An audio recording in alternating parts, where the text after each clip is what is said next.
खबर शामिल करते हैं। सदर पासवान डेमोक्रेटिक पार्टी डिस्ट्रिक्ट बिहाड़ी ने कहा है कि हुकूमत कर्ज दहिंदगान के हुक्म पर चलने की बजाय तवील मुद्दती पायदार माशी इस्लाहात नाफज करे। तफसील बता रहे हैं मियां मोहम्मद राशिद एडवोकेट।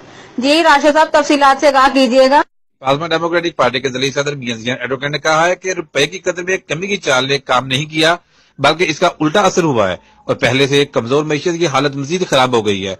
उन्होंने कहा कि पीआईए और पावर कंपनियों के लिए 53 बिलियन रुपए की बेल आउट पैकेज से इन स्ट्रेटेजिक अदारों की बहाली की अहमियत का अंदाजा होता है, जबकि इनकी बहाली के बजाय हंगामी सूरत हाल से निकलने के लिए आर्जी इकदाम किए जा रहे हैं। उन्होंने कहा कि रुपए की कदर में कमी इन अदारों पर कर्ज की लागत में इजाफे का बायस बनती है, जिसको कम करने के लिए हम गुज़श्ता 3 दहाइयों से बरामदात में इजाफा करने में नाकाम रहे हैं।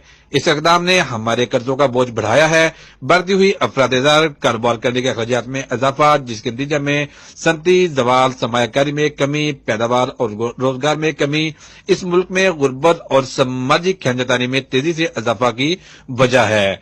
पासवान रहनुमा ने इन ख्यालात का इजहार तहसील सदर मेलसी राजा इरफान ज़ैद के दिए गए दोहराने के बाद सहाफियों से गुफ्तगू करते हुए किया।